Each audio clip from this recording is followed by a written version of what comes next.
Good sort of morning, good sort of afternoon, everyone. Welcome to the Opera House. We all have them, mental Polaroids. We can close our eyes and we can see them, sometimes even in color. They are so vivid. Our memories captured forever. And I have a mental Polaroid of a wedding reception in Chiswick in 1982. And a young man named Mark Dean comes up to me and he says, I've just signed 2 young boys from North London. They're going to be big. You're going to like them. Well, they were big, and I did like them. But it's my only memory of Mark Dean. I can't remember anything else about him. But I have plenty of mental Polaroids about the man who is with us today. So many through the years, involving great achievement in recordings in this country and America and all over the world. You know I love trivia, and here's a great one for you. Who is the only British artist to have 3 number ones in America as a soloist during the 1980s? Answer, George Michael. Who's the only duo to have 3 number ones in America during the 1980s from Britain? Answer, George Michael and Andrew Ridgeley. And of course, he wrote them all. And of course, there were more number ones. And you know all the achievements, and they're here in your press pack. But more than that, I have mental Polaroids of George in performance, often in the largest of venues, particularly at the great charity events, which is no surprise since George has very quietly and privately been one of the 3 greatest philanthropists in popular music that I have known. Live Aid, Nelson Mandela birthday concert, Freddie Mercury tribute concert. He was there for all of them. At the Freddie Mercury tribute concert, there were so many great artists. Axl Rose and Elton John and Seal and Lisa Stansfield. The MTV man sitting next to me said, "Who's left? Liza Minnelli?" And the next act was Liza Minnelli. But the funny thing was, of all those great artists, George Michael outshone them all, as was proved by Somebody to Love on the 5 Live EP, because when you set this man loose in a large audience, out comes the soul, out comes the artist. And that's what's going to happen on this tour, which I'm so excited to see is getting him out of the house and getting him around Europe in the great opera houses and arenas. I was in Verona Arena last summer. Now I can imagine George being there. What a great, great evening that is going to be. And so today we're here to discuss this tour, the Symphonica tour, with the large orchestras in the great venues. And here's the man who's going to undertake that tour, George Michael.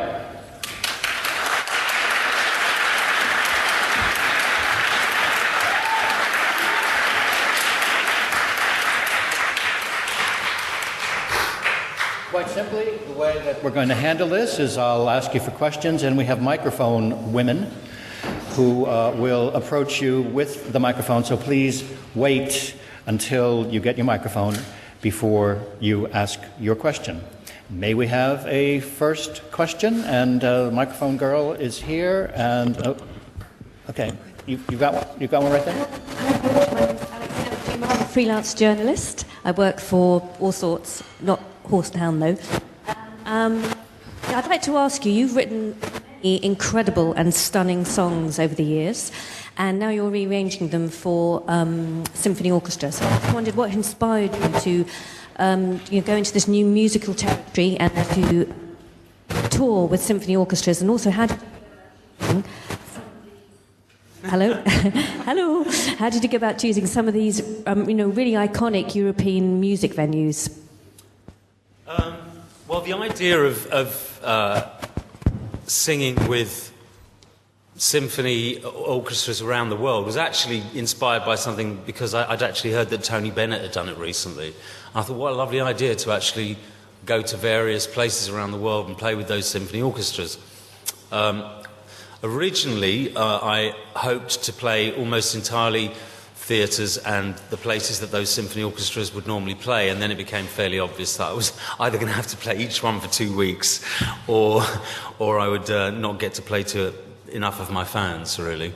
And the idea of actually singing with this kind of backing has been very attractive to me for a long period of time, but I kind of thought it was something that, for instance, when I made the songs from the Last Century album, the reason I didn't go and do what would have been the obvious thing to do, which was play at the Albert Hall, film it and make a big deal of it, was I thought almost that I was, at that time, I guess I was 37. I thought I was almost too young to be making that statement, because it's the kind of thing people tend to do closer to the end of their careers.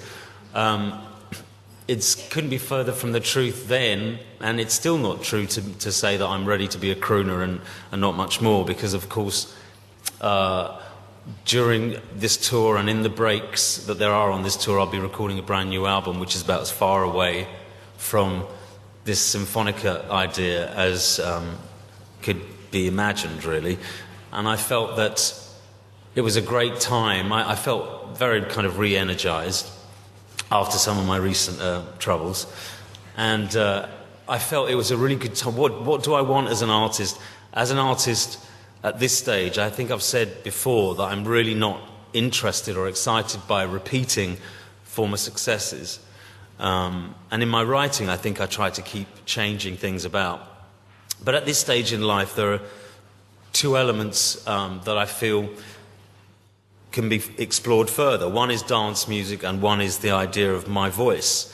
And I think there's always been a very obvious love from my fans for both sides of what I do. And as an artist, I think all you can want is to make each new piece of music more authentic to who you really are. Once your ego is sated in a way, and once you're really not worrying about charts, and believe me, luckily I'm not worrying about charts very much, once that's happened, authenticity becomes the thing you strive for. And that means to me more honesty and more of myself in each of those areas. So I think musically, both things will be very different to what people are expecting, but they're both more honest, and I've always wanted to sing with this kind of backing so I could really, really use my voice and not just concentrate on keeping thousands and thousands of people really excited for 2.5 hours. I've probably got one more of those tours in me, but right now I'd like to have something slightly different. And then the album, which is something, again, which is me being far more true to myself in terms of lyrical content, in terms of the music that I listen to now, having been an out gay man for the best part of 13 or 14 years. So both projects are distinctly, very distinctly separate, but I want to work on them both together, and so that in my mind the progress is all happening at the same time, maybe because I feel I have so much time to make up for. And I really hope that my fans, and possibly some new fans, will arrive with each project, because they really are going to be very different. It reminds me of Steven Spielberg, who was filming Schindler's List during the day and editing Jurassic Park at night. Okay, we will come down here, but the mic's in the middle right now, so do we have another one from around that area? Anyone in there? Yeah, okay. Hi, George. It's Charlie Gerling from Heart FM. Very exciting news about the tour. What kind of covers can we expect from you? Because you said you're going to be covering some of your favourite artists. So what can the audiences look forward to? Well, there will be covers. There'll be a lot of songs from my own history that people have never heard me sing before live, because some of them never really didn't lend themselves to anything but intimate venues. So there'll be some songs that will surprise people that I've never played before live. There'll be songs from the album, songs from the last century, because I thought it was such a beautiful album, beautifully arranged and produced, and those arrangements kind of deserve a wider audience, I think. But also, I don't want to give the game away too much, because I want the show to be surprising, but artists from my own history that have influenced me in ways that people wouldn't imagine when they hear my music, because my music has only ever reflected part of the music that I listen to, and some of my favourite albums would not be things that anyone expected. And even though they influenced me, I still know who I am and what I'm capable of, what my limitations are. But I think I've found some really nice ways to cover some of those beautiful old songs and incredible artists that people wouldn't necessarily have understood influenced me. Okay, let's have one more from up there and then bring it up here. One more from the middle of the room. Okay. Yep. Hi, George. Lucrezia from London Tonight. Hello. There you are. As you said, this is a different direction for you. Are you hoping to appeal to a new audience? And did you ever think the boy from Radlett would be performing at the Royal Opera House? Well, actually, funnily enough, the very first show that I ever played was at a Cub Scout hut in Bushey, up the road from the school. And there were about 400 or 500 people there, I think, mostly friends and family, you know. It was quite a large band. But it went incredibly well. And I've never actually appeared on stage and left disappointed to this day, so I'm hoping this isn't going to change any of that. As for what I would expected as a child, I never, as I've said before, I really saw fame, the limitations of fame in 1981 when Andrew and I started our first school band, or 1980 when we first started our school band. Really, you saw Top of the Pops as being the be-all and end-all. And if you'd made it to Top of the Pops, that's as big as it got, you know. Maybe also because it was in a time post-punk when a lot of English bands weren't selling internationally, so you didn't see that many people doing well in America. But I had absolutely no clue of where I would end up. No, I mean, nobody dreams of this, really. I mean, if you do, then you're most likely to be disappointed, you know. It is true that in 1981 there was hardly any crossover from this country to America with new artists, and it was the Human League, Don't You Want Me, and Tainted Love by Soft Cell that made the All right. breakthroughs. Okay, sorry. All right, let's bring it down to the front of the room where there are a lot of eager beavers. Okay, how about this fellow here? Oh, right here. Hi, Lisa Zimmer from BBC News. You referred to what a difficult year 2010 was for you. What kind of impact has your prison experience had on you, your music, and why the decision to tour again? It seemed a few years ago you weren't going to do that. Well, in the terms of the decision to tour again, what I actually said was I wouldn't be doing another arena show. And what I really meant was I couldn't see myself going out there and doing a big greatest hits show, which was almost entirely, in terms of the way I planned it out, a thank you for the 17 years of absence of touring before that. And so I gave people exactly what I thought they wanted. And as for the stuff about 2010, one, I didn't specify a year, because I've had troubles for a fair number. And two, anything personal that's not about this, you'll have to tweet me. Okay, right next to him. Yeah. Simon Cable from the Daily Mail. You've obviously got such a huge worldwide... I can't believe you're in the front row. You've obviously got a huge Has anyone worldwide... got some vegetables? Have you been surprised by just how much all your fans have stuck by you, particularly over the last 12 months? Surprised, no. I mean, I was surprised by the amount of support I've had in some ways, but my fans have always been incredibly loyal through, you know, there was a period where I didn't work for 3 years because I was taking on the standard contract. As it turns out, a complete waste of time. And there was, you know, several periods in my career where you would think, listening to you, Los, that I had problem holding on to my fans, but my fans have been incredibly loyal. I mean, I think there aren't many fans that will put up with an average time between albums of about 8 years.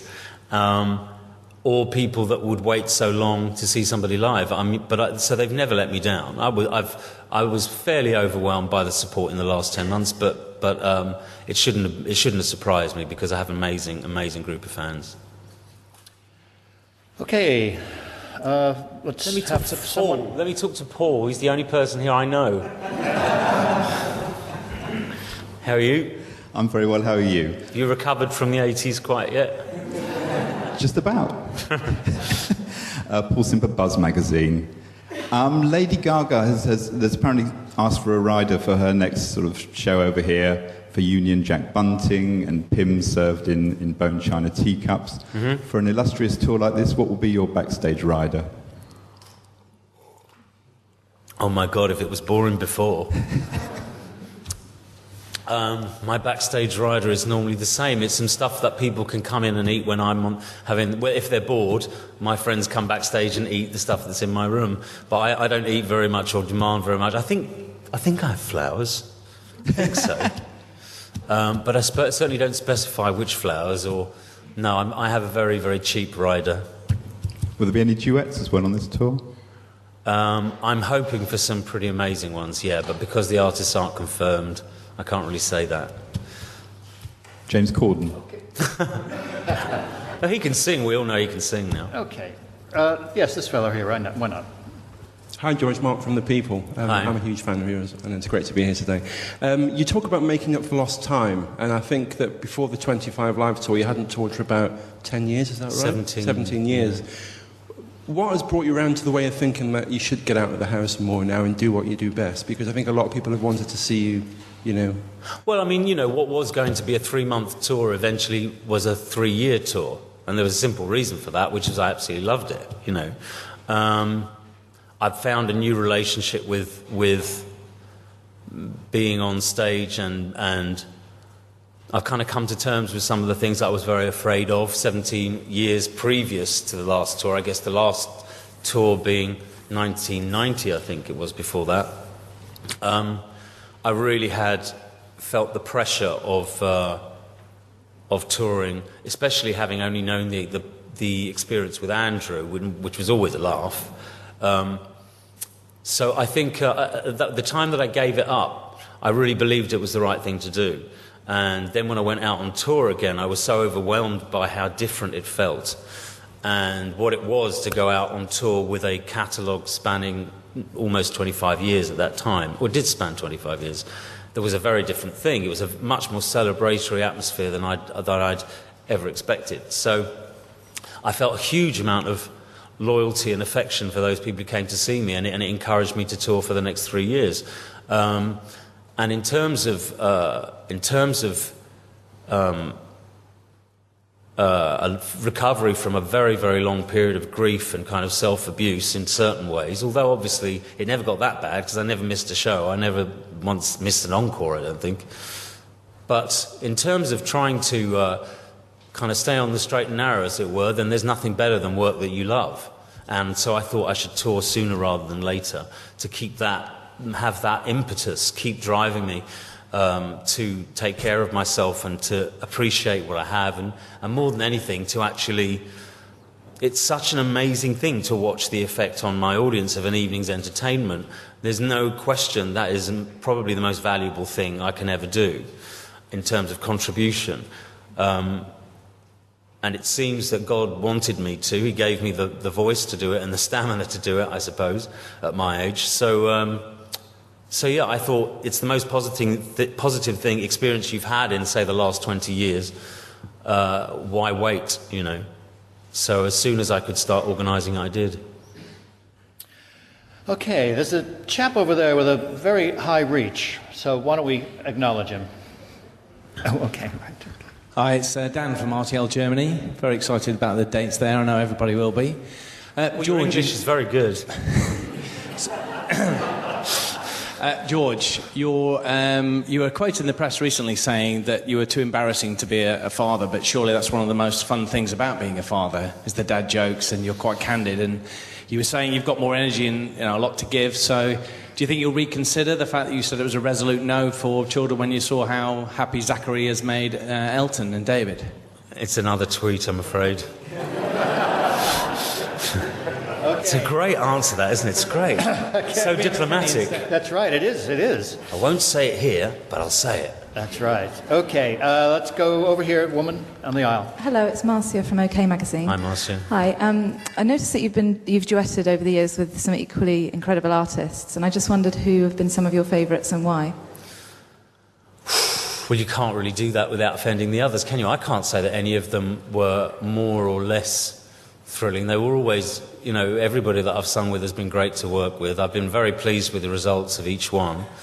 So, and they were so different in type. I mean, the Queen experience was inspirational and tragic at the same time, and very difficult because of the situation in my life with my partner at that time. Aretha Franklin, it was just a dream come true, and she'd actually asked me at 20 to write and produce something, at which point I'd actually chickened out and said I really couldn't do it. It was just too overwhelming for me. I'd only produced, I think at that point, Wake Me Up Before You Go. And the idea of sitting and telling Aretha what to do, or would you do that again, please, was not really, and I still didn't have to say 4 years later, but that's why I had someone else produce it and someone else write it. It was still out of fear. But Aretha was an amazing experience. Every one of them has been fantastic, and the public seem to enjoy it. So, and there are still a few more to come, hopefully. Okay, this woman here in the front row, let's give her credit. She's kept her hand up all the time. It's a short reach. George, hello, it's Julia Cutner. I'm freelance. I wanted to ask you, these dates go up to April. Are you thinking you'll do the Olympic opening ceremony, the big show here next year? Well, the dates don't actually go up to April. What we've got is a series of dates that start before, probably in the last week of August. Is it the last week of August, finalised, he says? Last week of August, and they're working me right up to Christmas. The last show is, I think, booked on the 22nd of December, 4 Earls Court, and apparently I can do some more if I want, but I might be very knackered by then. And then I'm taking a break to finish the studio album, and then on April the 29th next year we're hoping to play, we will be playing at the Opera House in Paris, which has never been a pop venue before, so I'm very excited about that. It's probably the most beautiful opera house in the world. So that will be probably kicking off the second leg of the tour, but the second leg of the tour is not finalised, but will probably be very extensive and cover other areas of the world. What was the other part of the question? You did ask two questions. Whether you'd be doing something for the Olympic opening ceremony, the big show next year, because it will be big British names. I'd love to. No one's asked me. I would imagine they'll go with Take That, won't they? It's Take That for everyone these days. Say again? Is he joining the Take That line up for one song? I think even for the Olympics that might look a bit odd. Okay. This fella here looks like he's holding his own microphone, but maybe he's holding an illicit device. Hello, George. Tom Thorogood from The Sun. I sat a few rows back from the front. Tell us a bit more about the dance music album that you've talked about. Have you got a list of collaborators who you'd like to work with? Someone like Red One seems to be bringing dance music into the mainstream quite well with Gaga. Yeah, I love the fact that house music, which has basically been the staple of the gay world since it was invented, really. I love the fact that has been brought into the mainstream so much by Lady Gaga and by Rihanna, funnily enough, as well.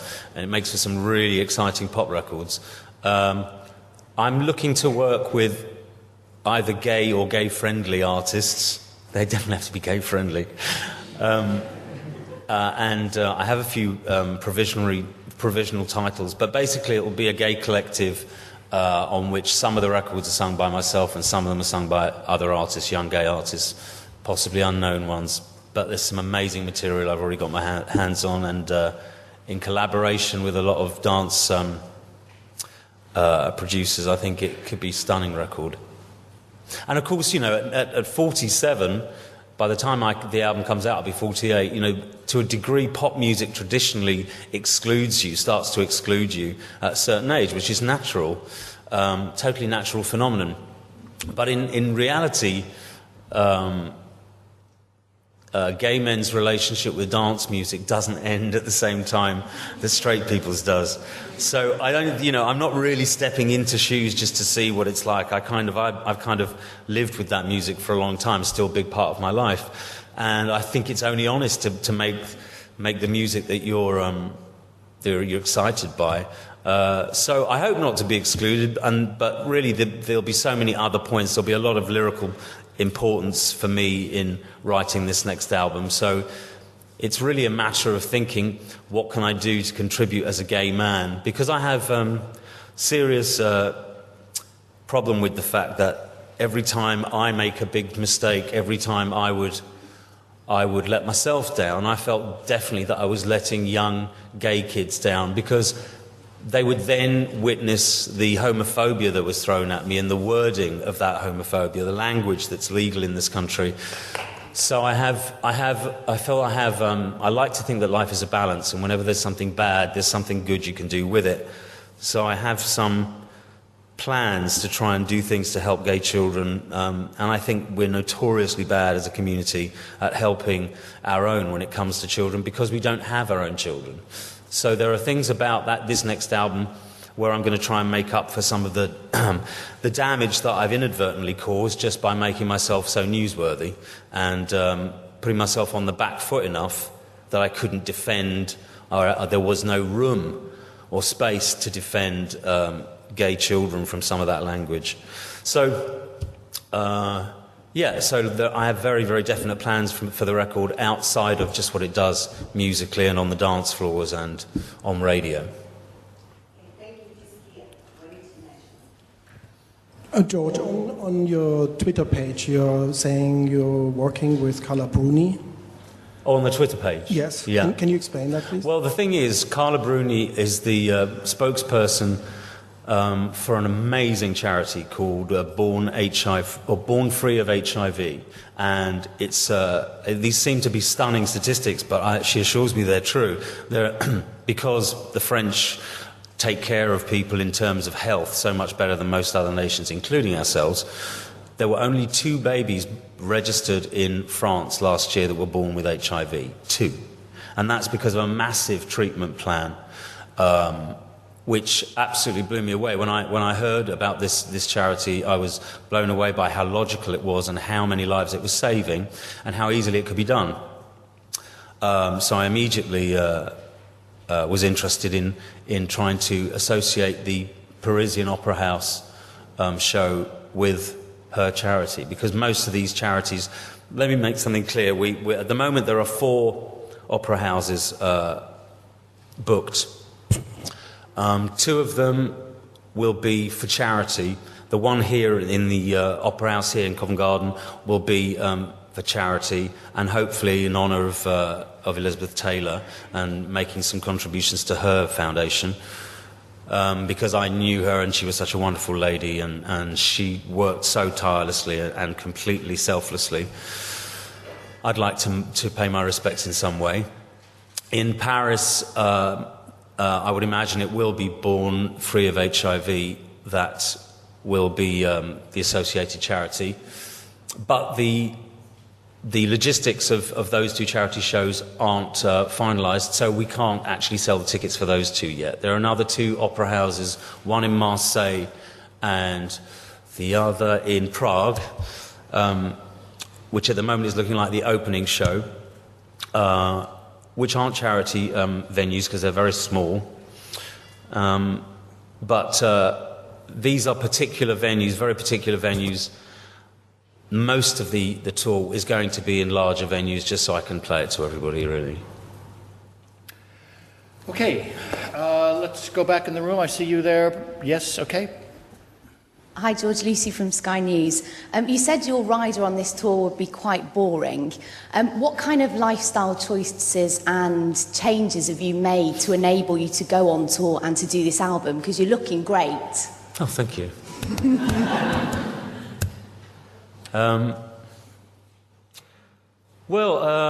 Let me see. The obvious one is well, actually, no, I'm not going to go into this. I'm not going to go into this because it will be tomorrow in the newspaper. So it's another tweet question. I'm sorry. I've got to keep it to the music. You know me. I like to talk about myself, but it's normally funnier on Twitter anyway. Okay. So let's have one last question then, and there is someone right there. Yeah, I know you. Lawrence Sparcy from Getty Images. You've said yourself that your fans will wait a very long time for you to bring out an album or go on tour. Do you think this slightly new genre of music will alienate some of your fans, or, to your knowledge, do they always embrace everything that you produce? Well, normally when I have new music, normally when I change my style in any way, it alienates some people. I'm like an old soap opera people don't want to change, aren't I, really? You know, I don't take that very seriously. I think people have to remember I'm a writer and a producer, and I'm bored to death very easily. If I don't explore different areas, then I am literally just going to repeat what I do, and I've always been afraid of that. And alienating people is not really the problem. If that had been a problem for me, I know people find it hard to believe, but I really honestly could write much, much more straightforward pop songs. I would know how to appeal to my 80s audience entirely if I wanted to. And to some degree, some of the album that's coming up does that, but then again it gives them lyrics that are gay enough that will probably alienate some of them. Do you know what I'm saying? I tend not to take the easy road, otherwise it just seems to be pointless. But yeah, alienation, I think that goes on in all kinds of ways. I think for all the good fortune I have, I don't think anyone can dispute that I've made myself some pretty strong enemies in the past, and I've put myself in positions where I am going to alienate people. But ultimately, one, I have to be inspired by the music I'm making, and two, I have to live the life that I believe I should live. So in terms of alienation, I don't think that's ever been a big worry of mine. Ladies and gentlemen, let us thank George Michael. Thank you. Thank you, everyone.